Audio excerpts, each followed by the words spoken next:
And here we are live. Welcome everyone to Reedsy Live. My name is Martin. I'm part of the team at Reedsy. We're a platform that brings together authors with some of the world's best publishing talent, including editors, book cover designers, and today you'll discover marketers. And for indeed, we have one of our fantastic experienced marketers here to talk all about social media. It's that part of the book marketing code that nobody seems to be able to crack, but hopefully our guest today will be able to give us a bit of insight from her experience in the world of traditional publishing. We won't start for a few minutes, so if you're here already, let me know where you're coming from. I see Debbie Fogel. Debbie from Oklahoma, I've seen you here before. Tanya from Serbia, Jenny from Australia. Well, thank you for waking up so early and joining us. I've had a look at the presentation. I'm sure it'll be well worth it. So this is a morning well spent. If this is your first time, we usually have the freelancers that work on Reedsy come on and share some of their knowledge. Very often it's talking about writing topics. Sometimes it's folks giving some tips on publishing and the logistics of that. But very seldom do we get a marketer to come on and talk about that particular topic, especially talking about social media, which is such a slippery topic. I think it's one of these things that everyone knows they should do, but nobody really knows how or why or whether they're doing it properly. So we'll see a bit of that. I've worked at plenty of companies where they know they need a social media person, they know they need a blog person, they sort of fob it off to the lowest paid, least qualified person in the company and then go like, oh, I guess we have a Twitter account up, done and dusted, well done everyone. Who else have we got here? Beth from Colorado, Amit from India, Woodland Lady from Yorkshire in England, Alex from Bristol, Mariam from Canada. Wonderful. Good to see so many locations being represented. We're going to start in just a few minutes. For those of you who are brand new to Reedsy Live, we go live every sort of week or two. And if you can't watch it here, we have replays always available at blog.reedsy.com/live. You can go back and check out 7 years of these webinars. I've been reminded that it has been a hell of a journey for my hairdos in that time, so you can go back through time and see how my hair has evolved and devolved over time. But I'm now noticing that it is the top of the hour, so I shall start with our opening sequence. See you in a second.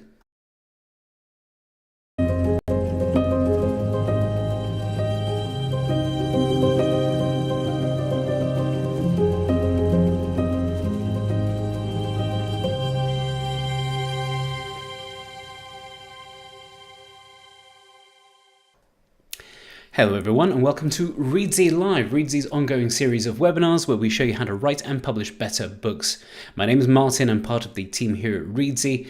I'm really glad to be able to welcome you today to a very special presentation where we're going to be talking about book marketing and in particular the role that social media can play in it. For those of you who are new to this, there will be replays available at any time. If you're watching this on YouTube, you can head to the comments and comment live. I'll be able to follow along and you can watch the replay. If you prefer, you can go to blog.reedsy.com/live in a few days, and over there you'll find an edited transcript if that is how you prefer to follow these. And in a week's time, no doubt, I think we'll probably have this up on our podcast as well. Thank you, everyone. For tuning in. I know it's not the most convenient time for everyone, but I'm glad that we could all make it here together, and I think it is now time for me to bring on my guest for today. My guest, who is an award-winning book marketer with over 10 years in the business, working at publishers like HarperCollins and Bonnier here in the UK.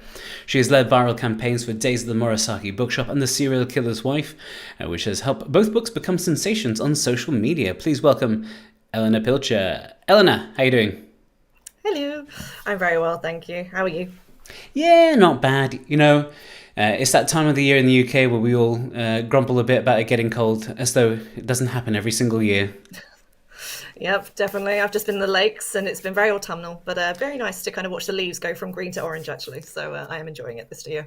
You know, and if we have a charming series of scarves that we can crack out, then we can always look forward to that. Yep, and jumpers, one for every month. Oh, yeah. Well, I've got this one piece of Reedsy merchandise that they've given me. It has to sort of fill a lot of purposes over the months. Well, I'm really pleased that you could join us today. You're relatively new to the Reedsy marketplace here. I am, yeah. I joined Reedsy 3 months ago when I first went freelance, so very new. Ah, fantastic. Which usually means if you're relatively new, then that usually means you're not all booked out yet. So after this, if anyone's interested in getting a book marketer on their side, I imagine Eleanor's going to get busy a little bit sooner than later. So get in there. But you have shared a PowerPoint presentation. I'll let you get started with that. There will be a Q&A at the end. So if anyone has any questions, please do just pop them in the comments on YouTube. I'll try to keep a tab on that. And yeah, if you need anything, Ellie, just let me know. Otherwise, I'll see you at the end. Brilliant, in which case we'll jump right in. So as Martin said, this is a video just on social media and how to leverage your social media with a specific focus actually on TikTok, and I will explain why that is in just a moment. But in terms of who I am, so I'm Eleanor or Ellie Pilcher, and as Martin said, I am a freelance marketing consultant. I've worked in publishing for about 10 years or so now at some of the biggest publishers, but I've worked at both big fives, so kind of Penguin and HarperCollins, etc. I've also worked at digital startups like Canelo. So I've seen all spectrums of publishing, both digital, hardback, paperback, massive budgets, no budgets. So I've done it all really and worked with quite a few big names. So yeah, so in terms of what I'm going to be discussing in this presentation in particular, I'm going to, like I said, talk about TikTok, specifically BookTok and the BookTok phenomenon. I'm also going to be talking about other social media platforms. So don't worry if TikTok isn't your jam or if you're not sure if TikTok's for you or not. I'm going to talk to you about the other ones as well. And then also branch out a bit into influencers and how to work with them as an indie author. And then finally, the all-important question of how to convert likes into sales on any social media platform. So to kick off with the BookTok phenomenon, answering the age-old question of what is BookTok? Very simply, it is a community within the social media platform TikTok. TikTok has been around for quite some years now, but in 2020, during the pandemic, it really took off worldwide, and BookTok took off with it. So hashtag BookTok is the hashtag, and then that branched out into a community with over 200 billion views and also 38 million videos and counting. And in terms of who's watching BookTok, obviously TikTok users, but many of the people that watch BookTok videos are readers who love stories. They may come from film and TV, fan bases. They may be interested in publishing. They may just be interested in history, which ultimately is a form of storytelling. So that is kind of a core audience. And then in terms of content creators, people that make content for the BookTok community, these are voracious readers. And as I'm sure many of us who are writers know, we are also voracious readers. So authors can very much be a part of the BookTok community, both as consumers of content, but also content creators themselves. So on the next slide, we're going to talk a bit about just generally what the communities you as an author can be part of if you're interested in using TikTok in order to build your sales or build your author profile, or do both ultimately. So next slide, please, Martin. Thank you. So in ways to use TikTok, there are two communities that I'm going to highlight in particular. So BookTok, as I've already mentioned, but also AuthorTok. AuthorTok or WriterTok are the communities on TikTok specifically for authors or writers. AuthorTok being primarily for people that write fiction and nonfiction. WriterTok also encompassing journalists and people that write for academic and educational publishers as well. Both in the same, but I would recommend using AuthorTok primarily if you are a fiction or nonfiction writer. You also have niche audiences. There is an audience for everything on TikTok. So if you are a fantasy writer, you might find videos in fantasy talk, or might want to create fantasy talk videos. You may want to just talk about your amazing travel. If you go on lots of holidays, or if you love being abroad or live a nomadic lifestyle, you could build a community within the travel talk community, and then that could still help your books as well. So don't feel like you just have to be on BookTok talking about books or being on AuthorTalk talking about writing. You could also be on TikTok and talk about your hobbies, your favorite things in life, and meet people that may like your books as a result of that as well. But in terms of the two main communities, you've got these two in particular that you can very much be a part of from the off. And these are two very popular communities as well. So you're going to meet and see a lot of content that is applicable to you, both as a writer and a reader. It's also a great place for you to find readers for your work. So we'll get into a bit about how to make that content next. So on the next slide, we're going to talk about the realities of TikTok. So I am coming from this, or talking about this even, as a publisher, but also as an author, and also as someone that has 14,000 followers on TikTok, so a content creator as well. So I've seen TikTok across all spectrums and have leveraged it in every way anyone that works in publishing or is a writer can do. So this is the slide where I'm going to talk about the realities of TikTok, which is ultimately a quite difficult platform to master. However, once you've mastered it, it's just a case of being consistent and you will see results. So there is a negative and a positive to TikTok. It's going to take some work, but once you've mastered it, which if you do it correctly, it will only take about 3 to 6 months, it can really have an impact. So in terms of the realities of TikTok, what I mean by this is that TikTok is a very fast moving platform. The algorithm, as people will talk about, changes frequently. We never know when it changes or what they've changed, but you may suddenly see that your video views go up really randomly, or that they go down, or they just stay the same. And that's usually because TikTok has changed something on their side. So we never know what it is. And that's the same whether or not you are an indie author just starting out, or if you are a traditional publishing house with hundreds of thousands of followers or lots and lots of money. Everyone's in the same boat. TikTok changes fast.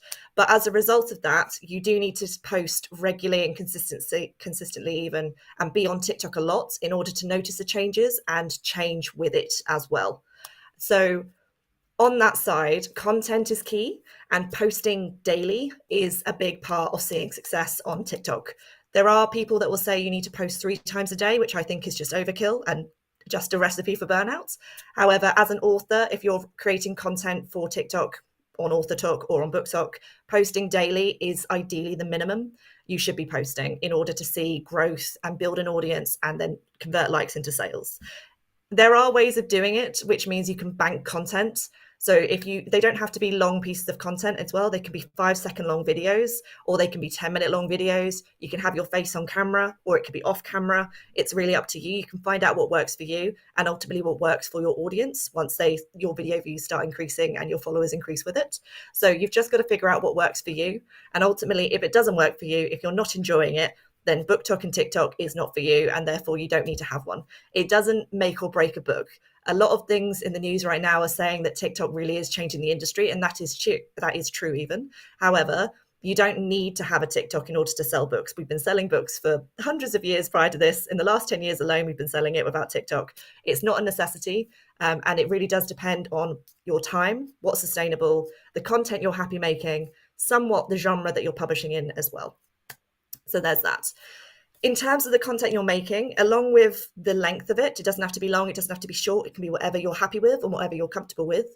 It doesn't also have to be heavily edited or extremely polished. A lot of the videos that I make, as an example, are just me sat in front of a camera, on my phone, on my sofa, with a book, and that's it.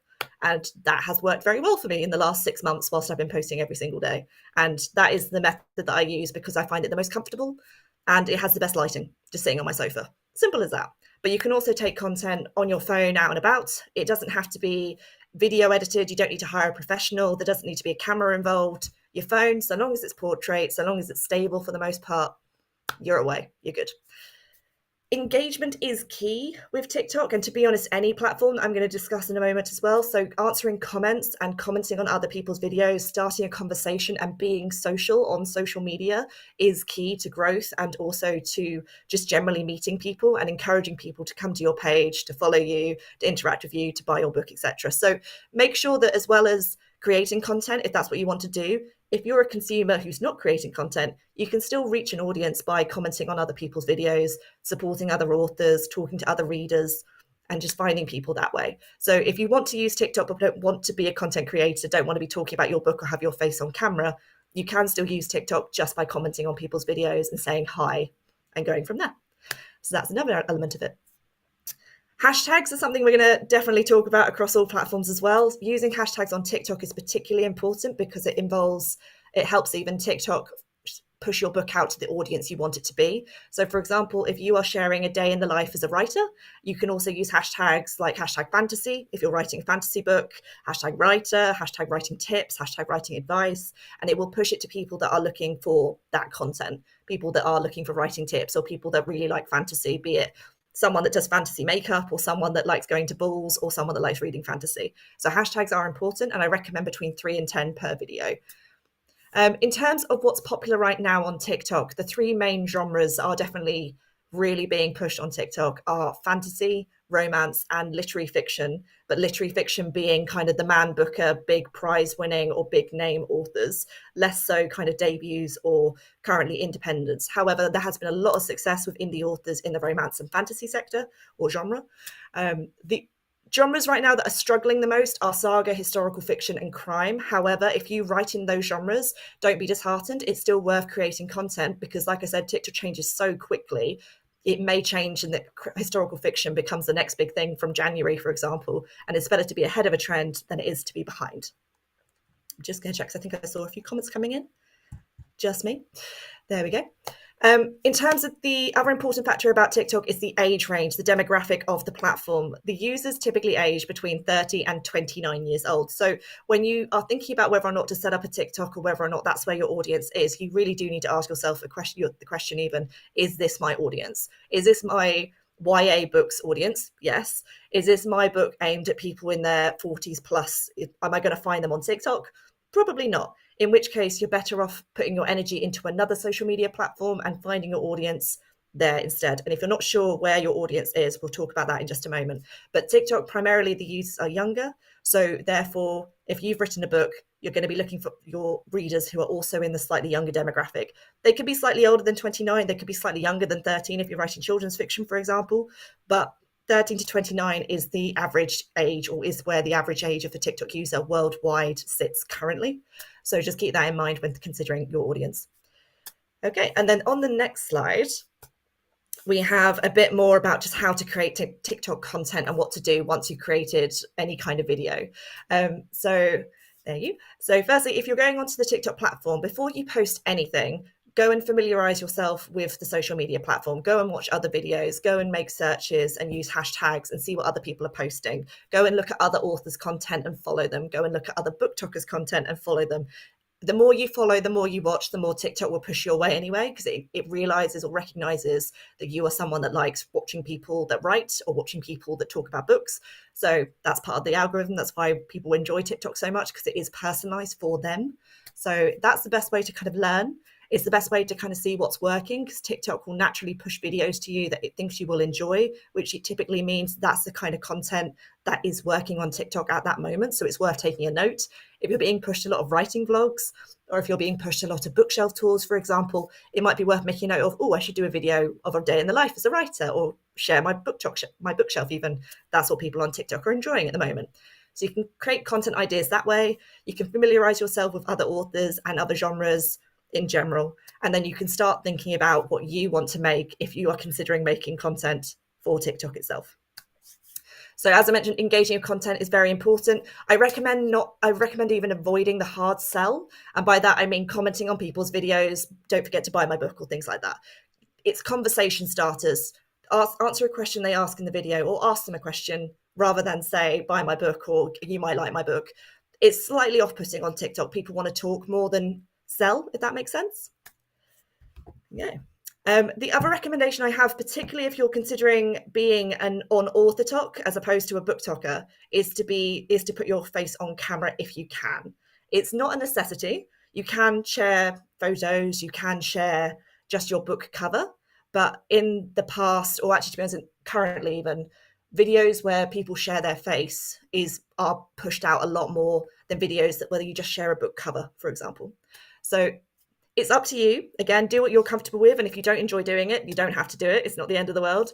But if you want to kind of see success, currently TikTok prefers content with faces on. So that. Posting daily, as I mentioned, is fairly crucial. You could post every other day, but so long as you're consistent and you can find a rhythm. So if you post every Monday, every Wednesday, every Friday, for example, that may work as well. TikTok, as an algorithm, it is a function, it recognizes patterns. So consistency is key. The more you post, the more TikTok will push it out, the more views you'll get, the more followers you'll get, etc. It kind of marries up. The less you post, or the less frequently or the less consistent you post, TikTok can't figure out where your audience is, so it will stop pushing your content out. So it's worth posting daily, or at the very least in a pattern consistently for a long period of time. You will start to see growth that way. Use relevant hashtags as mentioned. Make sure your page is consistent. So if you've got other social media platforms, make sure you've got the same link in each of them. I recommend Linktree. If you're not sure about Linktree, it is a multi-link platform where you can kind of put retailers. So for example, if your book is on Amazon or on Kobo, or if you haven't written the book yet or published it, you can put your newsletter, your website, your other social media platforms all in one link. So I recommend looking at that.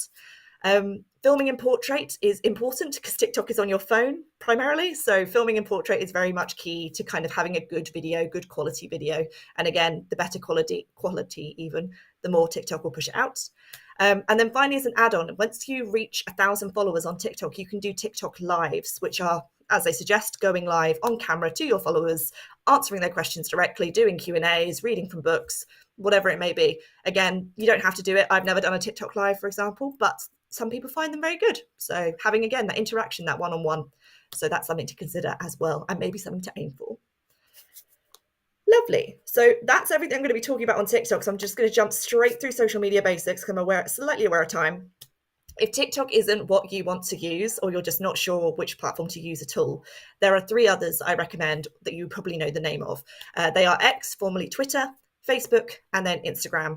And on the side on screen, you can see the kind of average age of the users and also the kind of average split of the gender. So that may help you or should help you with pinpointing where your audience is, even if you have a wider range of wider audience range even. For example, if you think it's male and female aged 25 to 40, then probably Twitter is about right for you, maybe Facebook as well. Whereas if it's a younger audience, you're probably looking at TikTok and Instagram. And if you're not sure, then it's a case of trial and error, see which one works for you. As a freelance marketing consultant and as someone that's worked with many authors over the years, I do recommend really focusing on 1 to 2 social medias and ignoring the others. You can trial. So for example, you can set up a TikTok. If you don't enjoy it, move on to something else and focus on that instead. There's no rules. You can chop and change as you like. But in terms of creating good content and building an audience and having that consistency without burning out, focusing on 1 to 2 platforms, I think is the most important way to do that, is the easiest way to do that. You can also repurpose content. So for example, if you have a TikTok and you're making videos, you can save those videos and post them on Instagram Reels, for example. If you're on Facebook and you're writing a long form piece of content, so a blog piece, for example, you could also put that into a newsletter. So there are ways to kind of avoid burnout, but and use other platforms without having to create content for each again and again and again. So those are kind of the other social media platforms to have a look at and to trial and see what works for you. And I live by the motto even, first comes heart, then comes hustle. Find the ones you enjoy using and then focus on those. And if you don't enjoy using any of them, have a look at things like websites, blogs, and newsletters instead. Lovely. I'm going to answer all the other questions kind of at the end, but with regards to Pinterest, because I can see that one there, Pinterest is less of a social media and more of a bulletin board in the sense. It's a great place to kind of scrapbook and to push people to newsletters or push people to blogs in particular, but it isn't necessarily the greatest place to meet people, start a conversation, or to convert likes into sales. You can use and put images of your book and link up to different websites and retailers, and there is now Pinterest advertising as well. Excuse me. But as the social media, probably better to focus on the other 4, potentially YouTube as well. YouTube being very much like TikTok and Instagram, video platform, but slightly different. It needs to be landscape and probably slightly more edited than TikTok or Instagram. Lovely. So the other big element of working with using social media even is working with influencers. And this is something that as a traditional publisher, we do constantly. And it was very much a big part of Days in the Morisaki Bookshop and The Serial Killer's Wife, the campaigns that Martin mentioned. We sent out books and mailers and items and promotional material to hundreds of thousands, to the point, hundreds and thousands even, of influencers across both of these campaigns over a period of 1 to 2 years. And it was constant. There was a constant flow. Obviously, traditional publishers have the time, the resources, the budget. A lot of times we have boxes and postage just stashed away that we can use at any point without even thinking of overheads. Indie authors, slightly different. A lot of you have to pay for this sort of thing up front. There's also the research that goes into finding influencers, the outreach, contacting people. So there is more work to it. However, the benefit of working with influencers is that your book is being pushed to a wider audience. You can meet new people, you can develop book champions, which means if you're developing a series of books, be it an actual series or you're writing multiple books, you can go back to these influencers time and time again. So it is worthwhile to work with influencers in some degree, whether that means sending out physical copies or sending out digital copies, sending out big mailers of items in, or just handpicking a few book influencers that you work with again and again and again. So yeah, next slide, please, Martin. Thank you. So in terms of making those connections with influencers, you can really focus on the nano and micro influencers. Nano being anyone that has less than 10,000 followers, micro influencers being anyone that has less than 100,000 influencers. A lot of influencers make content even for their channels for free, and it is their free time. So a lot of them don't expect payment. However, they also can't take on everything. So they are slightly more selective. However, you can ask anybody, would you like to read my book? Could you read my book? Would you like this mailer? The worst thing they can say is no, or to ignore you, as the case may be. But it's worth kind of researching these influencers, what they've read, what they've enjoyed, and whether or not you think they would like your book in particular, and then reaching out to them to offer them a copy for review, for sharing, or whatever you need in that moment. So yes, you can use DM or email, depending on what they've got in their platform. And you can chase them after 2 weeks if they haven't responded. But if they don't respond again, I wouldn't chase afterwards. And if they do respond, it will either be a yes or a no. So you'll have your answer. Excuse me. If they do accept a copy, you can just double check, do they want a physical copy or a digital copy of your book? Ultimately, if you can get physical copies to them, they'll probably prefer that, particularly if it's Instagram or TikTok, which is a very visual platforms or are visual platforms. Ultimately, though, you can just let them know what you have available and see what they will take and go from there. You can give them a deadline if there's something to work towards, but a lot, again, because it's their free time, they may miss it, they may not be able to do it. So you have to be a bit flexible with influencers in particular. And then repeat and do it again. It is a lot of repetition. There is a lot of work that goes into it. Excuse me, frog in my throat. But the more you do it, the more you'll get used to it, the more you'll build up a database, the more connections you'll make, and the easier it will become time and time again. Perfect. Okay, so last, and then I'll start answering the questions I can see that are coming in, but converting likes into sales. So as I said, first comes heart, then comes hustle. So focus on the 1 to 2 platforms that you want to use the most or are able to use the most and can sustain. And then from this, it's a case of posting regularly, taking learnings even, making changes and seeing what works and what doesn't. Things, particularly on social media, take a while to kind of grow and to build and to start working. So I'd say with social media, you need to have at least 3 months of consistent posting, no matter what platform you're on, to see any kind of growth, be it in followers, be it in engagement, comments, etc. And then from there, you can start making the changes that you need to kind of continue to grow that and then start talking about your books in a more salesy way. So again, I'd avoid the hard sell in terms of the buy. But if you've got opportunities, for example, the book's in a 99p deal, if it's a digital book, or you're making it free postage for a week or a weekend, there's a seasonal opportunity, i.e. Christmas or Halloween, there's an awareness day, you can link it to that, and that will kind of help you to naturally push your book into the kind of more of the available to buy now, pre-order now, etc. mentality, and encourage things. As a marketer, we're always told that audiences or readers even need to see a book 16 times before they buy it. I don't know if that number is an exaggeration, but it often does feel like it's correct. You do need to keep posting about your book, even when it feels like you're getting nowhere and kind of talking into a void. But the more you talk about it, the more you are authentically talking about it, the more passionate you are about it, and more consistent you are about it as well, you will start to see those sales trickle in eventually. It takes time. It is not an easy game. Publishing is very much, we would love to kind of tell you how to make a bestseller off the bat, but none of us know either. It is a case of making changes and going and seeing what works and making changes and going from there. So for example, The Serial Killer's Wife, we changed the copy of that multiple times, the copy being the kind of lines that you saw on social media. We would change it for seasonality reasons. So at Christmas time, it shifted. Mother's Day, it shifted. When the film and TV show came out even, I wasn't there at the time, but when it came out, they changed the line again.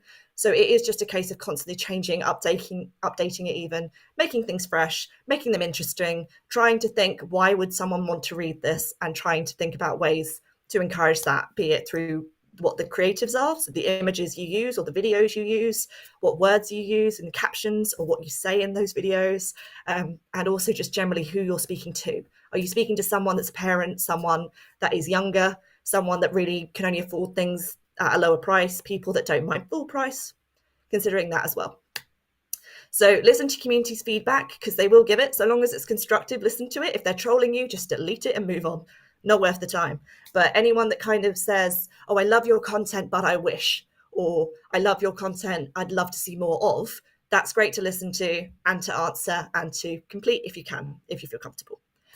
Also supporting others, as I've said, it's not taking a sale from you to help someone else get a sale. And there is a good mentality of quid pro quo within the author community, be it traditionally published or indie published. So helping other people out, offering endorsements, reposting things, sharing early indie authors, giving advice, etc. Always really important. And then finally, be authentic, find your audience. I always tell authors, do not look at other people's campaigns and feel jealous. That's their audience, it's not yours. You can find yours. Yours may have people that go in both, because you can love 2 books by different authors. It's completely fine. But you've got to find your audience, not someone else's, and go from there. I think that's everything. Apologies if I rattled through the last bit. Oh no, when to pay a marketer. I knew I forgot something. So as a freelance marketing consultant, people often ask me, when should I pay a marketer as opposed to doing it myself? And I put the kind of 3 queries or 3 reasons for it in particular. Firstly, if you've never used social media at all, you are not comfortable, you don't know what you're doing, you really need the advice and help. Hiring a marketer at that point is a good step, even if it's just an initial meeting to kind of discuss what you could do rather than having someone run it for you. Vice versa, if you want someone to run it for you, then that's when you should talk to a marketer and discuss what's possible, budgets, etc. But remember, marketers can offer different courses. So I tend to kind of offer coaching as opposed to management. I don't take on people's social media. I teach them how to do it instead in a way that makes them comfortable and is strategic, sustainable, etc. And every marketer kind of does something different, but in a similar vein. Talk to them about what you want and see if they can make it possible and go from there. Vice versa, if you don't want to work with influencers, you do social media, you don't want to work with influencers, you don't want to create content, but you want to just kind of use social media, then that's another reason to kind of talk to a marketer. Budgeting wise, it will depend on what you need, what you're after, how long it's going to take. Is it a short-term thing? Is it a long-term thing? Is it a one-off, etc.? But talk very frankly about your budget from the off even, and see what's possible and go from there. Cool. There we go. I'm out of breath. Right. I can see lots of the questions have come in. Yeah, I can sort of start looking through some of them just to give you a second to catch your breath. But that's fantastic. There's so much great stuff there. The YouTube video here will be available hopefully indefinitely, so long as YouTube remains a viable platform in this world. So you can come back to this video and pause any of those and zoom in and see that stuff. But there's a lot of fantastic stuff through there. I'm not sure how you want to do the questions. I think you've seen a few of them come through. I can bring some on, but if you see any others that you want to sort of tackle, do let me know. What is it? Mia has been asking the question. She's been quite vocal on the chat, not quite keen to basically out themselves in public and to put themselves on the line. I imagine this is something you'd encounter quite a lot, and it feels like it's something that's quite hard to cut through in social media without a face or a name. Yeah, so this is something that does happen quite a lot. And actually, as an example, Alice Hunter, who wrote The Serial Killer's Wife, that's the author that wrote that book is actually pseudonymous. They've used a pseudonym. And so all of their social channels as Alice Hunter, for the most part at the beginning, didn't have her face on. She didn't do any kind of videos, nothing at all. So it's not impossible. I think it's a case of deciding what social media is better for you. So probably TikTok isn't the right one if you want to keep your face private, because as I mentioned, TikTok as a platform quite at the minute prefers videos with people in it as opposed to kind of just covers, etc. Instagram, it is still possible to use that one, even though it's a visual platform. You can share more than just photos of books. You can share photos of your pets, of pretty flowers, of travel, etc. So you can still very much use that to kind of build an audience. You can also use what's it called, copyright free images as well. So if you're not quite sure about using your face, you can use copyright images of other people's faces if you wanted to, so long as it's relevant to kind of what you're trying to say in order to push your book. So if you're using an extract about two female friends, for example, you could use a copyright free image of two female friends at a coffee shop, for example. Facebook and Twitter as well, you don't have to show your face on those at all. Alice's primary social media channel was Twitter, back in the day when Twitter was, I'm going to say it, decent. So it's a bulletin board these days. It's still useful in settings, and you can be a premium member, but I think to get the full use of X, formerly Twitter, you do need to be a premium member. So that's my only caveat. There is a bit of payment involved, sadly, in that one now, I'd say. But otherwise, yeah, Facebook is also a good one because it's long form content, short form content. You can write, you can share photos, again, of pets and travel. You could share videos, etc. So those two, and possibly, so those three, sorry, X, Facebook and Instagram are possibly your best bets. Yeah, with a lot of those, it feels like your personal posts are only sort of the tip of the iceberg of the stuff of your interaction. Once you dig into it, as you mentioned, they are commenting, they're interacting, they're responding to people, giving responses. Even like on TikTok, you'll see so many people, half their content is responding to people's comments with other videos. So it feels like if you don't want to share all that stuff, you can still get involved and be, an active voice in your space. Yeah, very much so. Engagement is key, as I keep saying. So talking, sharing content, and also just reposting other people's content and being supportive is another way to reach their audience initially. But to be honest, it's also just showing that you're a really good person and you're kind of helping others and vice versa. So you can use particularly on Twitter, a lot of people, I work with authors, retweet a lot of articles. They retweet other authors. They retweet things that are relevant for their books. So I had a nature author that was retweeting any kind of article about a certain nature story at one point. Someone that worked in film and TV was posting a lot about the Oscars and kind of just sharing their comments about best dresses for their 1950s novel. So you can find ways that make it work for you and fill up your feed. And it doesn't just have to be writing updates. It doesn't have to be anything personal. You can talk about culture as well. And that's endless. That goes on for days. So this one, do you ever find that if someone's writing a book that feels incredibly niche, that sometimes makes it a little bit easier to sort of find where to post and what to post? Yes and no. I found that particularly with nonfiction and niches, there's always an audience for it, for the most part. So that's easier because usually there's kind of groups or communities around that. With fiction niches, it's slightly more complicated because usually the more niche it is in fiction, the less there is. So the less there is already a community. So you have to build one. You can kind of get dribs and drabs from other communities. For a lot of crossover books, for example, I'd say are quite niche. And by crossover, I mean it might be a YA novel that's set in kind of a speculative history retelling or something like that. Not as easy to kind of say, oh, it's strictly YA, because actually it's YA and historical, or it's YA and speculative, or it's historical and speculative. So that's where you kind of need to get into multiple communities, and it can be slightly harder because you're actually working harder trying to reach more audiences. Whereas in nonfiction, like I said, there's usually an audience just to specifically target. Yeah. We've got a question here from Mystery Girl 0801 with a classic problem I know I've run into. I'm having trouble getting even my personal connections to share my posts to get more followers.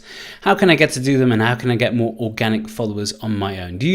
What advice do you give people to, strong arm their own friends and family to repost stuff? Yeah, it is. This bit is, I'd actually find it hard to say. It's harder almost to get your friends and family initially to share and repost. A lot of them will follow and be supportive in that way, but I don't. Even my friends and my family don't even read my books. So it's it's an age-old concern. I hear you. It's instead of focusing on kind of getting the people to reshare, I would just kind of focus on getting finding your audience, getting new followers and things like that. And by that, you really, for the easiest way to do that, it's a long game, but again, posting consistently and also commenting on other people's content and doing that a lot. And I don't mean like one or two every couple of weeks, but actually going and speaking to a lot of people, commenting on as many posts as you feel comfortable doing, and doing that regularly again and again and again. And also things like going to events if you can afford it, or if there's any nearby. So going to kind of festivals and making those one-to-one connections, going to fairs. There's a lot of indie authors I know that sell their books at craft fairs, particularly around Christmas time. But just generally kind of going and meeting people and networking and getting out there and not necessarily showing your face, but kind of just, like I said, meeting people the old-fashioned way, and then bringing that to social media. Because also when you go to these events and networking, you also have content to share on your socials. So it's kind of a multi-strand positive thing. But if you're just doing it online, commenting, resharing, supporting is probably the quickest way to get there. Was it? Debbie Fogel asks, do you have a template to reach out to influencers? I don't want to offend anyone with a bad request. I suppose, like, when you are reaching out to these influencers or asking for that favor, what sort of good ins? Yep. I mean, it's the fear to kind of, like, say, offend people, but usually so long as you're polite and there's no kind of demands, then you'll be fine. I think as a step-by-step, I always do the hi, use their actual name, if you can find it, if it's there, and spell it correctly. And then introduce yourself. Who are you? What are you? You're an author. Why are you getting in touch? I'm getting in touch because, etc. I usually, as well, when I'm reaching out to influencers in-house, so in publishers or now as a freelancer, I often say, I found your account because, or I saw that you enjoyed this book by so-and-so. I wondered if you would also enjoy my book or this book because, and kind of explaining why, because it shows that you haven't just picked a random influencer and said, buy my book or here's my book or review my book. You've made the effort to kind of see that they might actually enjoy it. And then from there, just kind of say, you know, you may enjoy my book. Here's a bit of detail about it, kind of 1 or 2 sentences, you know, keep it short. And then just say, I have copies available for review. I'd be happy to send you one if you're interested. No worries if not. Kind of to break it down. Yeah. As you know, I'm not exactly an influencer, but I do run the blog here, and a lot of people do reach out looking for stuff. And I can always you can always tell when they're just blanketing you or they're using like a mail merge. Because, like, dear Martin, I really love your blog.reedsy.com, and I really love your content, https:// okay. And it's like, really good. You are so talented. Whereas, if you have like one thing where it feels like, oh, they've actually watched this one thing, or, everyone is easily flattered. So if you can actually give the impression that they have seen your content and, you actually do like it, that's a good way to start. Let's see what other questions here. Jacqueline DTP says, how do you feel about pre-orders for books and PR packages? I don't know necessarily what any of those combinations of words mean. Do you? I do. Yep, Jacqueline knows what she's talking about. In traditional publishing, we spent the majority of our time and budget on pre-order campaigns. So pre-order campaigns being the bit before the book is released, basically the hype, telling people a book is coming. As a freelance marketing consultant working with indie authors now, I encourage a bit of pre-order, so a bit of hyping, but primarily most of the marketing, particularly any paid marketing, happens after launch, after publication, because it's difficult to kind of get the reach when you're going up against traditional publishers with massive budgets, with huge campaigns and A/B testing and lots of ads running and taking up space. Whereas when you do it on launch, you have at least the product is ready to go. People can just instantly buy it. And readers, consumers in general, do like to just kind of click and go. That's why we have a lot of buy now buttons as opposed to add to carts or learn more, etc. So I kind of think it's worth doing, particularly the social media side of hyping up a book on pre-order. I think that's definitely worth doing. But I don't think I think actually you have more opportunities on launch and post-publication as an indie author than actually traditionally published authors. A lot of those campaigns finish after only 2 weeks because that's when the next bout of books come out. And so whilst you do see the big long tail or long-term campaigns going on and on, never ending, Richard Osman just never seems to stop. Those campaigns have huge budgets, massive names, huge sales. There's a reason for that, massive teams behind it. A lot of books actually publish and 2 weeks later, we move on to the next 2. It's a sad fact of traditional publishing. So indie authors have a bigger opportunity, I think, with launch and using that period, but hyping is important. PR packages, which are sending out books or items pre or post publication to influencers and to reviewers. Again, we use it a lot in traditional publishing and it does work. But like I said, we have a lot of material ready at hand. We don't have to consider overheads. A lot of the databases of influencers are already ready made. So a lot of the work is already done. And so it's just part of our strategy. We could do it in our sleep. Indie authors, again, you have all the overheads all the time. You've got to find the right people. You've got to DM everyone one by one, etc. So there is that factor to it. It's not to off-put people, but just to kind of be honest that there is a lot of work in it. And I think PR packages are beneficial, but influencers, because it is their spare time and a lot of time aren't paid to post, you can send a lot of PR packages out and not see a post ever. And unfortunately, that's the same whether or not you're traditionally published or an indie published author. A lot of books get sent out that are never shared again. So you've got to be aware that there is a risk to it. So it's worth doing. to an extent, but just be aware there may be a loss and there may not be the result that you expect. So. I guess with like PR packages, the purpose is to send them something that makes creating content as easy as possible, where they get it and go like, yeah, I don't even need to think about what this is. I could just either like unbox it or whatever obvious route one move is with it. Do you have any sort of memories either from TradPub or any of the other ones that are like, oh yeah, that actually was a bit weird and kind of worked? Yeah, I think the one that worked the best for traditionally publishing a traditional published campaign, even, which may not work for indie authors, sadly, but is we sent a teaser package. So we sent, for Morosaki Bookshop, we sent influencers a package 2 weeks before the actual package arrived, basically saying, as if we were a character in a book who runs a bookshop, saying, I found this book, I really love it, I want to send it to you. Here's a few sweet treats, and I'll get it in the post ASAP. And we sent that teaser out with no book in it. But we kind of told people something was coming, but we didn't tell them what.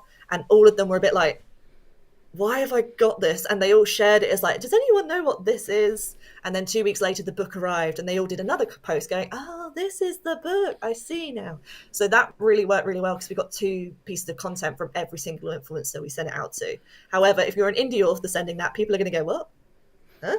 What is this? So it may not work the same, but that was a good piece. I think in terms of kind of content I've done otherwise, theming a box or theming items, it can be to something in the book, but also I've done it just to color. So I did for The Serial Killer's Wife, I keep mentioning these 2, but they were very big social media campaigns. But for that book, there was a very prominent yellow cover. So we sent yellow nail varnish and lemon sherbets and yellow tissue paper, and the whole box was just bright yellow. And people were like, I'm going to wear a yellow jumper and share a photo of me with my box and things like that. So there are ways you can do it without it needing to be exceptionally clever. So a colourful box, for example.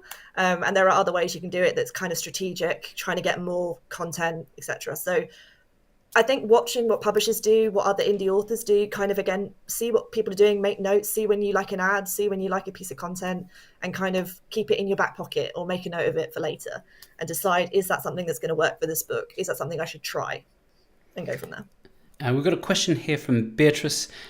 Is organic growth dead-ish? Facebook and Instagram seem to focus more and more on paid ads to reach people. For folks, what is, would you say, organic growth? So organic growth is when you're just kind of posting and talking to people and there's no paid activity at all. You're not boosting posts, you're not advertising anything. You are just using the platform for the sake of using the platform. Facebook and Instagram are owned by Meta. They are the same company.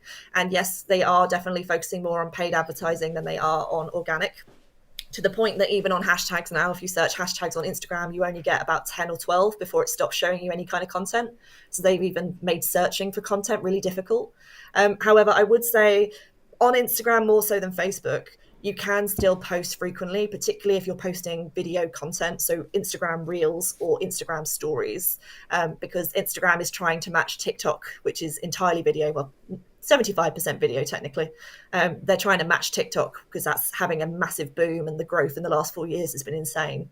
So if you are posting regularly on Instagram, again, video is better. It doesn't have to be with your face on camera. It could be something you do on, you can make it on Canva. If people know what Canva is, it's a free platform to create designs and they have templates and things that you can use. It's fairly easy to kind of grasp and to use. And like I said, it is free. You can pay to get upgrades and certain things, but I use the free version for years, to be honest. But yeah, I think Facebook is more challenging for sure, but it is possible. There are still authors and still businesses that are using organic growth. I think with that one, you have to join a lot of groups and kind of connect that way. And definitely, I would still consider a bit of paid if you can afford it, or if it's something you're keen to kind of experiment with. But low level just boosts on Facebook will do most of the work for you. But it's challenging on both because of Meta, and they are definitely focusing on pay over organic, but Instagram is still very much possible, I'd say. Yeah, it feels like, both like Instagram and Facebook and even YouTube seem to be, they really want to play catch up with TikTok and that sort of short form content. So you see a lot of people create their TikTok content and just reuse it on all their platforms. So yep. Like TikTok makes sense from that perspective. Like you could just recycle it everywhere and then, I don't know, repost it with, stitch with a video of someone doing like train surfing or whatever. Yeah. It's not a question, but I think perhaps the wisest of our commenters today. Thank you, Eleanor, says Susan. I could definitely use your services. I will find you on Reedsy. Indeed, Eleanor's link to her profile is in the video just below. I'm sort of aware of the time. So, Eleanor, what sort of projects are you kind of looking for now that you're freelance? What is floating your boat these days? So I primarily even kind of focus more on coaching rather than management. So I don't tend to take on campaigns in terms of doing things on the behalf of an author. I prefer to work with the authors, teach them how to do it, help them to kind of start doing it. And then typically I'll kind of go away for a certain period of time, be it a week or 2 weeks, come back, check in, see how it's going, make changes, discuss, etc. It's mostly so that ultimately you don't have to pay me anymore. I'm trying to get myself out of a job in the long run, because if you pay someone to manage your social media or to run your campaign, when it comes to writing the next book and running the next campaign, you'll have to pay someone again. So, and it will be someone, it could be the same person, it might be someone completely different, there might be different results. Whereas if you learn how to do it with the help of a marketer, ultimately you can do it yourself. You won't be out of pocket. You can put that money into advertising or into design or whatever it may be, into the next book. And that's ultimately my goal now. Yeah, I think that's a sort of misconception. There is a desire, I know, from so many authors, because nobody gets into this because they want to market. But if you're an indie author, it feels like you do need to be able to learn to manage some of this stuff by yourself. A professional marketer can sort of help teach you stuff, set up your first few accounts. But Eleanor, would you want to work for someone 24/7 for the next 6 years promoting their book? I worked in publishing for 10, traditional publishing for 10. No, I think it's better to learn. And also, if I'm being honest, I know a lot of people kind of say they wish that they could be traditionally published to have someone else do it for them. And having worked in that industry for 10 years and doing marketing for other people, I would say actually more and more, particularly in the last 2-3 years, authors are having to do their own marketing and publicity, whether they're traditionally published or indie published. And actually, if you're indie published, you have more control. So there's swings and roundabouts to both journeys. And the people that have the massive campaigns with massive budgets, that's very much the 1%. It looks like they're everywhere. There's not actually that many. Yeah, it's probably that. Yeah, if we was to interview Richard Osman, he goes like, "Well, it's all pretty simple, right? You just write a good book, and they ask you to be on the tannoy system at Sainsbury's." Precisely. I won't even tell you how much that costs. Cool. Eleanor, I want to thank you so much for joining us here today. It's been absolutely fantastic. Everyone, you can rewatch this and, of course, find Eleanor's Reedsy profile and reach out if you'd like some of her help getting your campaign started. If everyone wants to tune in a couple of weeks, we've got more good stuff. And make sure you like and subscribe to this channel. I've started creating YouTube content for this channel. So, you can go back and watch me debase myself in a bunch of videos that I think I edited quite well. Eleanor, any sort of last parting thoughts for people starting to embark on their book marketing journey? Persevere. You will get there. It feels like you're talking to a void, but just keep going and keep going. Watch others, learn from others. And like I said, first comes heart, then comes hustle. Do what you enjoy, and then you'll be able to sustain it. You won't get burnt out. You'll make those learnings, you'll make those contacts, and you will see success eventually. Oh, fantastic. Thank you, everyone at home. I'll catch you all soon. Bye.